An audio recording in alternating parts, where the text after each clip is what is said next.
Hello and welcome. This is a drink called how to make iced carbonated coffee, calamansi, citrus, and strawberry. First thing you gotta do is you put the ice cubes into this mug from this mini melt bowl.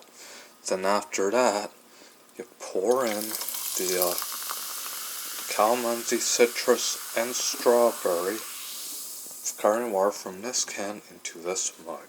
Then after that, last but not least, you add in the coffee from this percolator into this mug.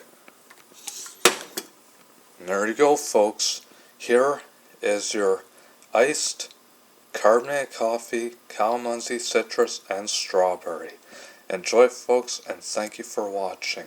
Peace and cheers. Thank you and have a nice, happy summer.